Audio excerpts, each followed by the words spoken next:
Hello, Radhe Radhe, नमस्कार। कैसे हैं आप लोग? हम बैक कर रहे हैं बहुत दिनों के बाद। चलिए, मैं Ankit Shukla, RPRD Geeta Krishna agriculture classes से आज आप लोगों के लिए लेकर आया हूँ जनरल एग्रीकल्चर, मतलब क्या, सामान्य कृषि के कुछ प्रश्न जो भी हैं बहुत अच्छे हैं, बहुत अच्छे हैं। इसके बाद क्या है कि देख सकते हैं। तो चलिए शुरू करते हैं। जनरल एग्रीकल्चर के जो प्रश्न हैं बिना किसी लेट लपेट के, चलिए ये है अपना पहला प्रश्न। क्या है? C4 pathway is also known as, मतलब क्या है, जो हमारा C4 पाथवे है, ठीक, जो हमारा C4 चक्र है, ठीक, जो कहते हैं C3 C4 कैम जो होते हैं अपने चक्र, उसमें क्या है, जो अपना C4 चक्र है, ठीक, उसको कहते हैं, उसको और किस नाम से जाना जाता है, ठीक, उसको क्या है, उसको किस और नाम से जाना जाता है, ठीक। तो किस नाम से जाना जाता है? ए मतलब क्या है, option number A Calvin cycle, kelvin चक्र, क्रेब साइकिल, क्रेब चक्र, या क्या है हैच एंड स्लैग पाथवे, क्या हैच और स्लैग पाथवे के नाम से जानते हैं, या क्या है ग्लाइकोलिसिस के नाम से जानते हैं, ठीक, क्या है ग्लाइकोलिसिस के नाम से जानते हैं। तो किस नाम से जाना जाता है? तो आप लोग बताइए किस नाम से जानते हैं? तो इसको जानते हैं किस नाम से? इसको जानते हैं हैच एंड स्लैग नाम से, ठीक। क्या है? ऑप्शन नंबर सी अपना एकदम सही आंसर है। देख सकते हैं क्या है आंसर, सी एकदम सही है। क्या हैच एंड स्लैग क्या है पाथवे के नाम से इसको जाना जाता है, एकदम सही उत्तर हो जाएगा, ठीक। चलते हैं अपने क्या अगले प्रश्न पे। क्या है? विच nutrient is called the structural element in plants, मतलब क्या है, पौधों में संरचनात्मक तत्व किसे कहते हैं, ठीक, या संरचनात्मक तत्व के रूप में कौन सा एलिमेंट काम करता है जो उसकी संरचना को बनाता है, ठीक, जो पौधों की संरचना में बनाने में क्या है वर्क करता है। क्या नाइट्रोजन या कैल्शियम या पोटेशियम या आयरन, क्या है उसकी संरचना बनाने में हेल्प कौन करता है, ठीक। जैसे अपनी जो बॉडी होती है मेडअप होती है, ठीक, क्या है कि पूरी बॉडी किससे मेडअप होती है? हड्डियों के द्वारा निर्मित होती है ना। क्या है, हड्डी अपने बॉडी में होता है, उसी के बदौलत क्या है हर चीज मजबूत होता है, ठोस होता है, ठीक। क्या है कि उसी के बदौलत हर चीज मजबूत होता है, ठीक। और जिसमें मजबूती नहीं होती वो सबसे खराब होता है, जैसे अपनी जीभ सबसे खराब होती है, इसमें हड्डियां नहीं, मजबूत है नहीं, तो क्या है कहीं भी फिसल जाती है, ठीक। तो इसमें क्या है नाइट्रोजन, कैल्शियम, पोटेशियम, आयरन। तो क्या है हमने आप लोगों को अभी क्या दे दिया, एक हिंट दे दिया। तो क्या है इसका जो सही आंसर हो जाएगा, जो संरचनात्मक तत्व है, जो स्ट्रक्चरल एलिमेंट है, क्या है कैल्शियम, इसका सही आंसर हो जाएगा, ठीक। ये देख सकते हैं इसका ऑप्शन नंबर क्या है, बी सही है, ये देख सकते हैं कैल्शियम, ठीक। चलिए चलते हैं अपने अगले प्रश्न पे। क्या है? ग्राउंडनट इज बोटेनिकली क्लासिफाइड है, मतलब क्या है मूंगफली को क्या है बोटेनिकली क्या कहा जाता है, ठीक। क्या है मूंगफली को बोटेनिकली क्या कहा जाता है? मूंगफली को वनस्पति विज्ञान में किस वर्ग की फसल के रूप में रखा गया? ऑयल सीड, लेग्यूम या सीरियल या ट्यूबर। तो जाहिर सी बात है किसमें रखा गया है? अभी तेल देता है, इसका मतलब थोड़ी ना कि ऑयल सीड बोल दोगे, बोटेनिकली पूछ रहा है, बोटेनिकली इसको लेग्यूम कहा जाता है, ठीक। ऑप्शन बी इसका सही उत्तर हो जाएगा। देख सकते हैं क्या दलहनी। चलिए चलते हैं नेक्स्ट क्वेश्चन पे। क्या है? Which crop is more sensitive to water logging, मतलब कौन सी फसल ऐसी है जो जल भराव कंडीशन के लिए क्या है कि वो अच्छी होती है, ठीक, सबसे संवेदनशील होती है, ठीक। क्या है? संवेदनशील होती है, चीनी क्या उसके लिए क्या है जल भराव कंडीशन में संवेदनशील, मतलब क्या है वाटर लॉगिंग में क्या है सेंसिटिव होती है। क्या? राइस, मेज, शुगरकेन, जूट। तो आपको पता होगा कि धान को अच्छा खासा पानी चाहिए होता है, ठीक। क्या है धान को बहुत अच्छा पानी चाहिए, 15 से क्या है लगभग क्या है 3000 mm तक के सह लेता है पानी, ठीक, कितना होता है इसमें क्या है 5 mm पानी हमेशा क्या है भरा होना चाहिए, ठीक, इसकी फील्ड में। अब क्या है उसके बाद मेज, इसको क्या है पानी की जरूरत बहुत ज्यादा नहीं होती है, तो क्या है ये वाटर लॉगिंग कंडीशन में सर्वाइव नहीं होता है, ठीक, सर्वाइव नहीं कर पाता है। शुगरकेन को भी बहुत ज्यादा वाटर चाहिए होता है, ठीक। जूट को भी क्या है बहुत पानी की आवश्यकता होती है, तो क्या है इसमें क्या है ऑप्शन नंबर बी अपना सही हो जाएगा, ठीक। चलते हैं क्या मक्का एकदम सही हो जाएगा, ठीक। चलते हैं नेक्स्ट प्रश्न पे। क्या है नेक्स्ट प्रश्न क्या अपना? Which crop is known as golden fibre, कौन सी फसल ऐसी है जिसे क्या है गोल्डन फाइबर या स्वर्ण रेशा के नाम से जाना जाता है, ठीक। कौन सा है? कॉटन, फ्लेक्स या क्या है कोयर, मतलब क्या है नारियल का रेशा को जो होता है कोयर बोलते हैं, ध्यान रखना ये बहुत इंपॉर्टेंट है, क्योंकि ये क्या है एक जगह किसी एडीओ एग्जाम में पूछा गया, एग्रीकल्चर का एडीओ का एग्जाम लगा था, उसमें पूछा गया था कि जो नारियल का रेशा होता है उसे क्या कहते हैं? तो क्या कहते हैं? उसे कोयर कहते हैं, ठीक। और ये क्या है जूट, क्या तो किसको गोल्डन फाइबर के नाम से जाना जाता है? क्या क्या होता है? एक सिल्वर होता है, क्या है गोल्डन होता है। तो गोल्डन फाइबर जूट के कपास, मतलब क्या है जूट के रेशे को बोला जाता है, ठीक। तो क्या है ऑप्शन नंबर डी अपना सही हो जाएगा, ठीक। देख सकते हैं क्या डी सही है, ठीक। चलते हैं क्या आपने नेक्स्ट प्रश्न, नेक्स्ट अपना क्या है?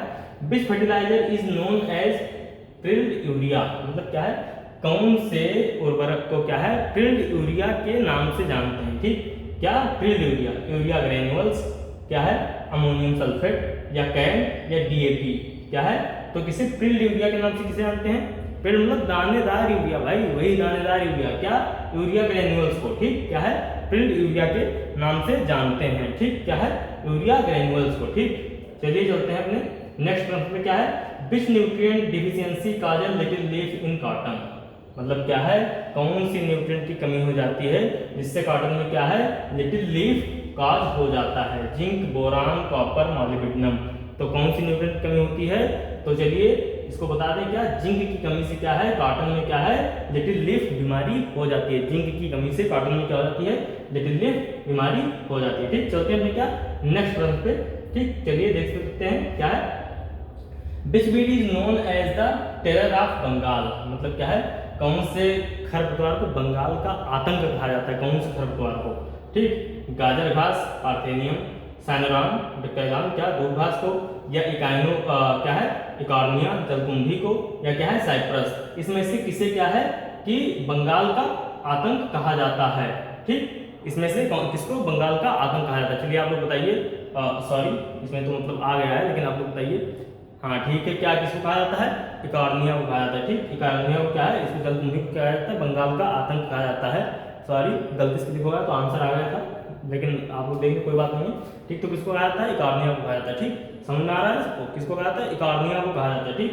और क्या है कि ये हमारा जो सेशन है ये टेस्ट का सेशन है, इसलिए ऑब्जेक्टिव चल रहा है। क्या है कि जब लॉन्गर सेशन होता है मैं बहुत दिन बाद ऑनलाइन आज क्लास ले पा रहा हूँ, ठीक। अभी तक क्या है ऑफलाइन ही चल रही थी, ठीक। तो चलिए चलते हैं क्या है नेक्स्ट पे। नेक्स्ट पॉइंट क्या अपना which element is known as anti stress nutrient for plants, मतलब क्या है पौधों के लिए एंटी स्ट्रेस पोषक तत्व किसे कहा जाता है, ठीक। मतलब क्या है जो मतलब क्या है जिसे स्ट्रेस ना होती हो बिल्कुल, पोटेशियम, फास्फोरस, कैल्शियम, मैग्नीशियम, जो मतलब क्या है कहते हैं ना कि एकदम फ्री रहता हो भैया, ऐसा है ठीक है, ज्यादा आया तो भी ठीक है, कम आया तो भी ठीक है, हम क्या है सर्वाइव कर लेंगे उसके बिना, ठीक। तो कौन सा होता है इसमें से कौन सा हो जाएगा? तो क्या है पोटेशियम क्या है या फ्री रहता है एकदम, क्या है चिल मारो, ठीक। आया तो ठीक, ना आया तो ठीक, ठीक। तो क्या है पोटेशियम इसका सही आंसर हो जाएगा, ठीक। चलते हैं क्या नेक्स्ट अपने क्वेश्चन पे, ठीक। उसका आंसर पहले दिख गया है the deficiency of which nutrient causes brown heart in turnip, मतलब क्या है टर्निप में ब्राउन हार्ट हो जाता है। आंसर उसका आ गया, कोई बात नहीं है,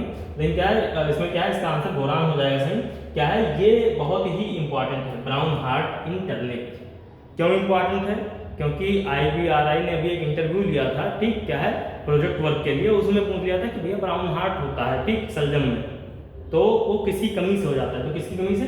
बोरान की कमी से हो जाता है, ठीक। तो चलिए चलते हैं अपने क्या है नेक्स्ट प्रश्न पे। क्या है which plant part is used for propagation in sugar cane, मतलब क्या है गन्ने में प्रवर्धन के लिए, ठीक, कौन सा पार्ट यूज करते हैं? स्टेम कटिंग, रूट, लीव्स या सीड्स, किसका यूज करते हैं? सबको पता है कि गन्ना गांव में कैसे बोलते हैं काट के बोलते हैं, ठीक। तो क्या है इसका तना जो कटिंग है, ठीक, स्टेम कटिंग जो है वो क्या है इसका सही आंसर हो जाएगा, ठीक। तो क्या है ऑप्शन नंबर ए इसका सही आंसर है, ठीक। क्या स्टेम कटिंग, ठीक। चलते हैं नेक्स्ट प्रश्न में। क्या है in seed technology the term germination energy refers to, मतलब क्या है सीड टेक्नोलॉजी में जो टर्म जर्मिनेशन है वो, ठीक, वो किसको मतलब किसका तात्पर्य है, किसे शो करता है, ठीक, किसको शो करता है, ठीक। अंकुरण ऊर्जा क्या है बीज प्रौद्योगिकी में अंकुरण ऊर्जा का तात्पर्य किससे है? क्या फाइनल जर्मिनेशन परसेंटेज, अंतिम अंकुरण परसेंटेज से, ठीक। स्पीड ऑफ जर्मिनेशन अंकुरण की गति पे, ठीक, या क्या है सीडलिंग फिगर पे, ठीक, या क्या है सीड मॉइस्चर पे। तो क्या है सीड टेक्नोलॉजी में जर्मिनेशन एनर्जी, ठीक, क्या है एनर्जी किस पे निर्भर करती है? तो एनर्जी किस पे निर्भर करेगी? एनर्जी है तो भैया स्पीड बढ़ जाएगी, ठीक। क्या है तो एनर्जी है तो स्पीड बढ़ जाएगी, तो क्या है ऑप्शन नंबर बी इसका सही आंसर हो जाएगा, ठीक। ये देखिए स्पीड ऑफ जर्मिनेशन, ठीक। चलिए चलते हैं क्या है नेक्स्ट प्रश्न पे अपने। क्या है the RST gene in beet is associated with, जो RST जीन है उसका संबंध किससे है, ठीक। तो किससे है? तो क्या है डिजीज रेसिस्टेंसी से है, सेमी ड्वार्फ स्ट्रक्चर से है, लॉजिंग रेजिस्टेंस से है, या क्या प्रोटीन कंटेंट से? तो किससे है? सेमी ड्वार्फ स्ट्रक्चर से है, क्योंकि इसमें टिक लग गया तो सबको समझ में आ गया कि भैया ऐसा है। आंसर क्या है बी सही है, ठीक। तो क्या है सेमी ड्वार्फ स्ट्रक्चर से है, ऑप्शन नंबर 20 का सही है, ठीक। ये देख सकते हैं आंसर नंबर बी क्या उसके बौने अर्ध बौने कद से है, ठीक। RST जीन से डाला गया था, ठीक। चलते हैं क्या है नेक्स्ट प्रश्न पे। क्या है अपना next the term luxuriant uptake in plant nutrition refers to, मतलब क्या है अत्यधिक, जैसे हम कोई न्यूट्रिएंट दे रहे हैं तो क्या है, जैसे मान लो यूरिया आप डाल रहे हैं, ठीक, और उससे क्या है नाइट्रोजन मिलता है, लेकिन मान लो आपने वही यूरिया ज़्यादा डाल दिया और नाइट्रोजन खेत में क्या है ज़्यादा हो गई, फसल आप देखोगे जल जाएगा भाई, जल जाता है पूरा, खत्म एकदम, कोई काम का नहीं है। तो क्या है कि अगर भैया चाहते हो कि सब कुछ सही रहे तो कैसा है, एक लिमिट तक जो दिया गया है उसी के अनुसार क्या है खादों का प्रयोग करें, ठीक, क्या है उसी के अनुसार। हम तो कहेंगे ज़्यादा से ज़्यादा आप लोग ऑर्गेनिक फार्मिंग की तरफ भागिए भाई, क्योंकि ऐसा है भूमि बंजर होती जा रही है, रह नहीं जाएगा कुछ भी। तो क्या है कि और लग्जीरियंट अपटेक मतलब क्या, कौन सी ऐसी मतलब न्यूट्रिएंट है जो ज़्यादा अपटेक कर लेती है भैया, तब भी कोई मतलब क्या है उसी के लिए जानी जाती है, कोई नुकसान नहीं होता है, अभी बताया था हमने कुछ देर पहले। तो क्या है जो हमारा मतलब क्या है पोटाश होता है, ठीक ठीक, वो क्या है, वो जो पोटेशियम होता है वो क्या है लग्जीरियंट इफेक्ट का मतलब सबसे अच्छा एग्जांपल है। अब इसमें कह रहा है कि मतलब कौन सा, मतलब इसका तात्पर्य क्या है, अपटेक बियॉन्ड क्रॉप रिक्वायरमेंट, क्या फसल आवश्यकता से अधिक, नॉर्मल न्यूट्रिएंट अपटेक या डिफिशिएंसी सिम्टम, या अपटेक ओनली वेजिटेटिव स्टेट। तो क्या है अपटेक बियॉन्ड क्रॉप रिक्वायरमेंट, क्या है जितना क्रॉप को चाहिए उससे ज्यादा अपटेक कर लेती है, ठीक, लेकिन क्या है कोई नुकसान उसका नहीं होता है, ठीक। तो चलते हैं क्या अपने आंसर की ओर, देखिए क्या है ऑप्शन नंबर ए इसका सही है। चलिए नेक्स्ट क्वेश्चन पे क्या है, इन स्टैटिस्टिक्स एलएसडी स्टैंड्स फॉर, मतलब क्या है जो हमारा स्टैटिक्स है, जो सांख्यिकी जो विषय है उसमें क्या है आप लोगों ने सुना होगा एलएसडी, ठीक। तो एलएसडी का इसमें क्या है पूर्ण रूप क्या है, least significant difference, largest standard deviation, lowest sample data, linear sample distribution. क्या है अब एलएसडी क्या है, सब लोग लैटिन स्क्वायर डिजाइन पढ़े रहते हैं एकदम, और जैसे देखेंगे तब एकदम लैटिन स्क्वायर डिजाइन धर देते हैं, लेकिन स्टैटिक्स के अंदर अगर एलएसडी का फुल फॉर्म पूछा जा रहा है तो भैया ऐसा है, बहुत इंपॉर्टेंट है, इसे नोट कर लो, लीस्ट सिग्निफिकेंट डिफरेंस, आईसीआर का है भैया, ध्यान रखना, लीस्ट सिग्निफिकेंट डिफरेंस, बहुत अच्छा इंपॉर्टेंट क्वेश्चन है, क्या है इसे नोट कर लेना, जनरल एग्रीकल्चर का है। आप अगर भैया तैयारी करते हैं किसके लिए, जीआरएफ के लिए, नेट के लिए, तो उन जैसे एग्जामों में पूछा जा सकता है, ठीक, क्या है बहुत ही इंपॉर्टेंट है, ठीक। चलते हैं क्या नेक्स्ट प्रश्न आंसर पर देख लीजिए, फिर चलते हैं क्या नेक्स्ट प्रश्न पे, क्या है अपना अगला क्वेश्चन क्या है, in agroforestry taungya system was first introduced in, मतलब क्या है एग्रो फॉरेस्ट्री में टांगिया प्रणाली सबसे पहले किस कंट्री या किस देश में आया था, चाइना, इंडिया, श्रीलंका, बर्मा या म्यांमार, ठीक। तो कहाँ पे आया था भैया एग्रो फॉरेस्ट्री जो है अपना, कहाँ पे आया था सबसे पहले, तो आप लोग बता सकते हैं कहाँ पे आया था, सॉरी यार एक तो बार बार आंसर खुल जा रहा है, चलो देख लिया तो ठीक है कोई दिक्कत नहीं है, क्या है बर्मा या म्यांमार में आया था, ठीक, सबसे पहले बर्मा या म्यांमार में आया था। चाइना में कहाँ आया था, चाइना चाइना चाइना, बर्मा या म्यांमार में आया था, चाइना नहीं, बर्मा या म्यांमार में, ठीक। चलिए चलते हैं क्या नेक्स्ट अपने प्रश्न पे, ठीक।